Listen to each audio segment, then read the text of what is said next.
Cerita kali ini ditulis oleh Gianto Dance Horses. Linknya bisa diklik di deskripsi ya.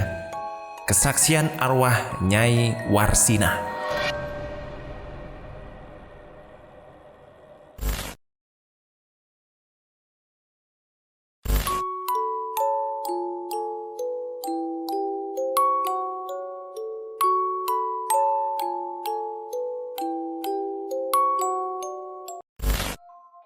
Semasa hidupnya, dia adalah nyai peliharaan seorang menir Belanda. Dia mati setelah diperkosa para algojo bayaran istri sang menir yang cemburu. Tak puas sampai di situ, istri sang menir juga memerintahkan para algojonya untuk memotong-motong tubuh Warsina yang kemudian dikubur di bawah lantai kamar. Dan bagaimana kisah selanjutnya? Rumah kuno itu telah berkali-kali dikontrak oleh orang. Anehnya, semua orang yang pernah mengontrak rata-rata tidak ada yang pernah betah atau kerasan tinggal di sana. Paling-paling hanya bertahan 1 atau 2 bulan saja. Entah apa alasannya, tak seorang pun dari mereka yang memberikan keterangan atau alasan yang jelas. Memang ada sesuatu yang unik. Setiap orang yang keluar dari rumah kontrakan itu rata-rata tutup mulut dan tak mau bercerita. Salah satunya adalah Pak Sarmat, si pemilik rumah gedung kuno itu. Mungkin dia sendirilah yang mengetahui apa sebab-sebab si pengontrak rumah rata-rata hengkang dalam waktu yang singkat. Entah apa yang terjadi, yang akhirnya kali ini yang mengontrak dan menempati rumah tua itu adalah keluarga Pak Burhan. Bersama 2 anaknya dan istrinya, serta seorang pembantu rumah tangga. Mereka tinggal di rumah kontrakan itu, namun baru 10 hari menempati rumah itu, ada kesaksian yang cukup membuat bulu kuduk merinding. Semalam saya mendengar ada suara seorang wanita menangis, lalu saya bangun dan mencari sumber suara tangisan itu. Tapi baru saja saya melangkah dari pintu kamar, di depan mata saya terlihat ada sepotong kepala seorang wanita tergeletak di lantai. Di depan pintu kamar nyonya tutur Binuri, pembantu rumah tangga itu, kepada istri Pak Burhan. Pada mulanya, istri Pak Burhan tidak percaya oleh cerita Binuri itu, yang dikiranya cuma mengada-ngada. Namun ketika pada suatu malam saat suaminya sedang ditugaskan di luar kota dan dia sedang tidur sendirian di kamarnya, istri Pak Burhan itu menjerit-jerit ngeri karena melihat ada sosok tubuh tanpa kepala kemudian hilang lenyap di sepanjang lantai kamar yang terbuat dari semen yang retak-retak itu.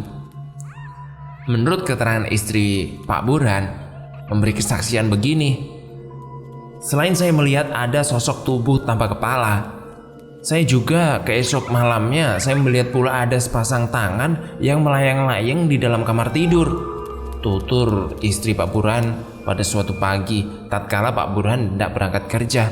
Bukan cuma itu kok mas, si Nuri pembantu kita malah pernah ditarik-tarik kakinya selagi tidur oleh tangan-tangan yang menyeramkan. Mungkin ibu dan si Nuri cuma bermimpi barangkali, tutur Pak Burhan tak percaya pada kata-kata istrinya yang berbau tahayul itu. Mana mungkin sih ada hantu di abad modern seperti ini. Burhan tak peduli dengan ketakutan istrinya. Hingga pada malam Selasa wage itu, dia merasa sulit sekali untuk tidur.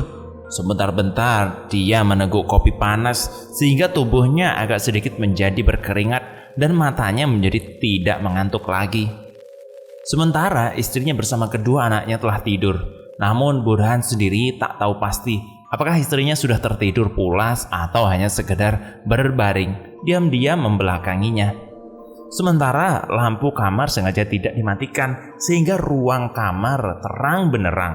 Maksudnya agar mengurangi ketakutan istrinya malam itu. Tiba-tiba menjelang dini hari, sayup-sayup Burhan mendengar suara bunyi ketukan pada lantai kamar. Suara ketukan itu kian lama semakin bertambah cepat. Malah suaranya tidak dari satu arah saja, tapi seluruh dinding tembok kamar bagai turut mengantarkan bunyi suara ketukan itu ke telinganya. Hati Burhan berdebar keras. Dia mulai tegang sampai memiringkan sedikit tubuhnya. Burhan turun dari tempat tidur Dan betapa kagetnya karena pada saat itu tiba-tiba dia melihat ada sepasang tangan yang amat menyeramkan melayang-layang di sekitar tempat tidur anaknya. Tangan itu seperti hendak meraba sesuatu, seperti gerak tangan orang yang tenggelam hendak menjangkau tempat bergantung. Pangkal lengan itu samar-samar tumbuh sepanjang lantai kamar yang terbuat dari semen yang retak-retak.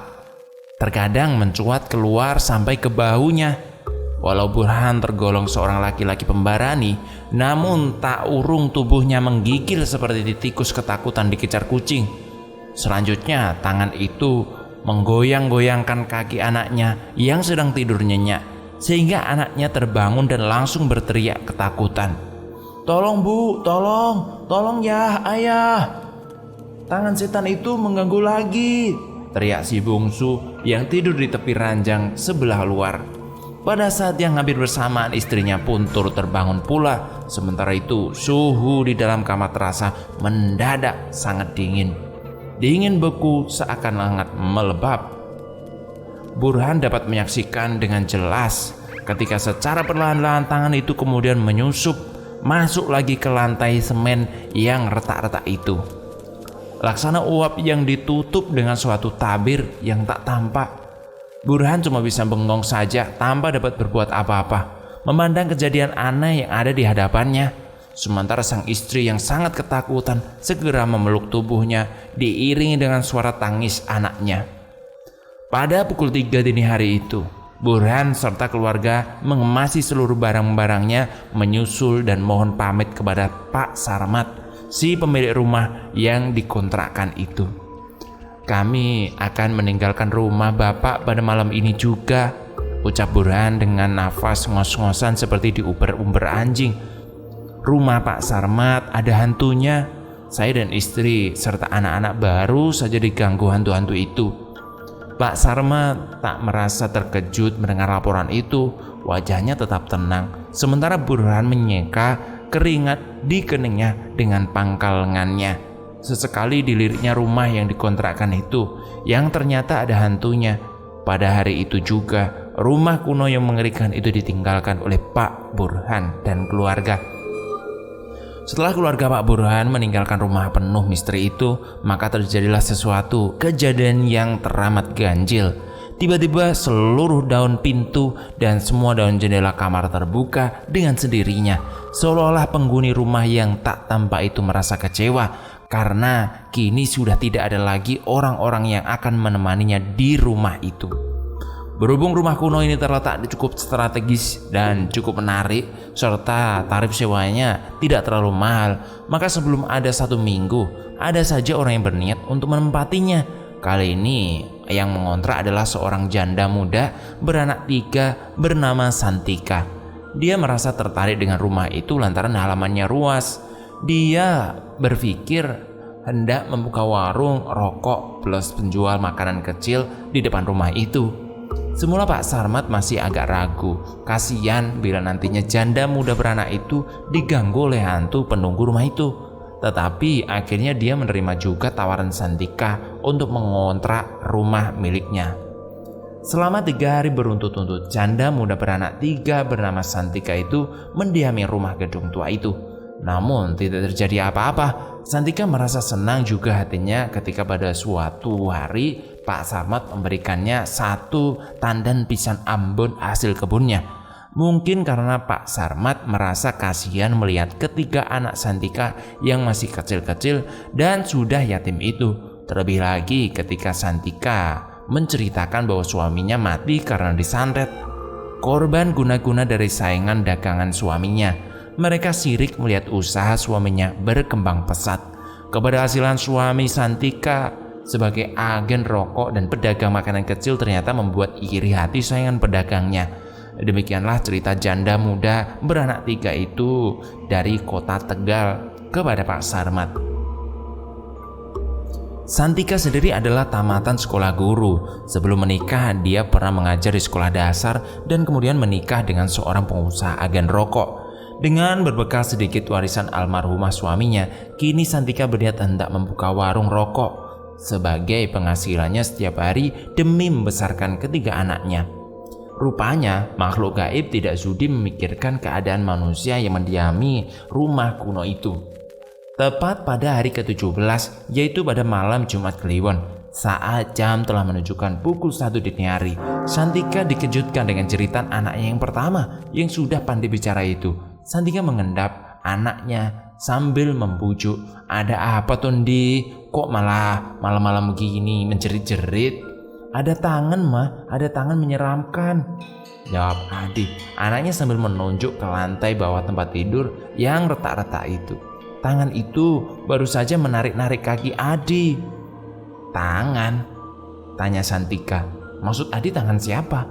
Dia mendesak anaknya agar segera berkata yang sebenarnya. Sementara anaknya yang dua dan paling bungsu juga turut terbangun pula. Anak-anak yang masih berusia di bawah 7 tahun itu terkadang memang mempunyai perasaan yang peka. Sebentar saja ketiga anak Santika itu langsung saja menangis di tengah malam. Santika mencoba untuk membujuk, mendiamkan tiga anaknya agar tidak menangis lagi. Namun sia-sia, mereka malah menangis kian menjadi. Santika diam terpaku, duduk di tempat tidur sambil memandang lantai retak-retak yang dituju oleh Adi. Karena hidupnya telah cukup lama menderita sejak suaminya mati disantet, maka membuat perempuan bernama Santika itu menjadi tabah menghadapi segala persoalan. Selama Santika hidup menjanda dan menanggung beban ketiga anak yang didapat dari suaminya itu, menyebabkan dia agak sukar dilamar oleh laki-laki.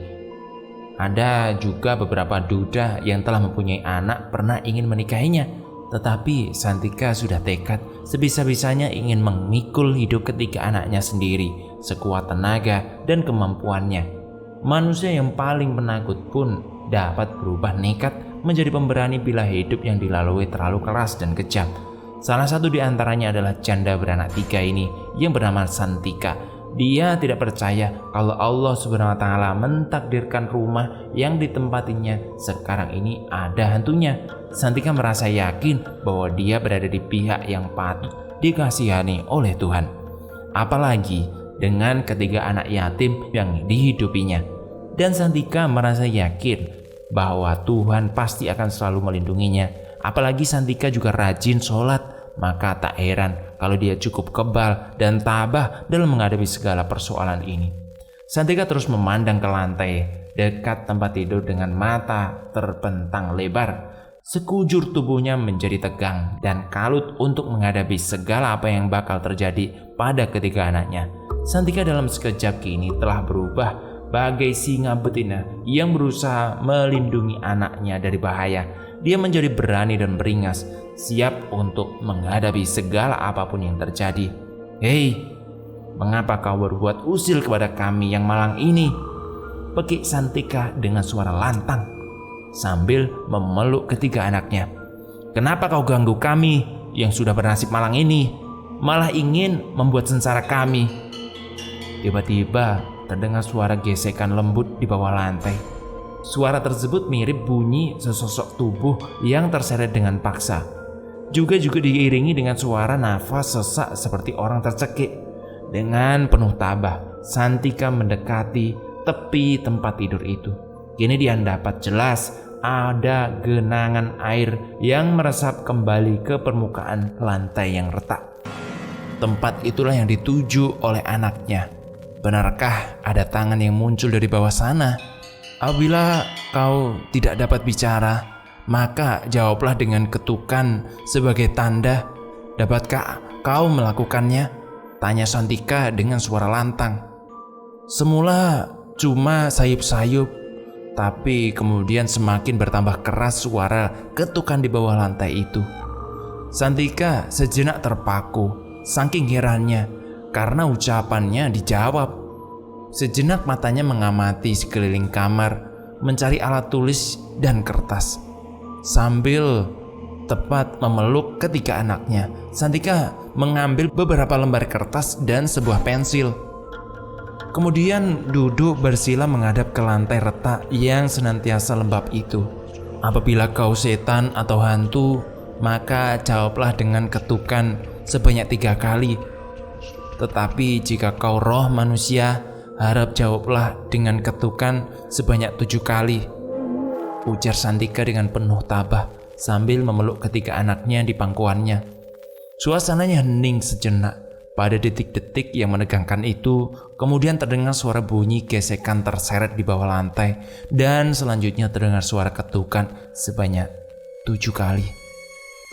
"Oh, ternyata kau adalah roh manusia," ulang Santika.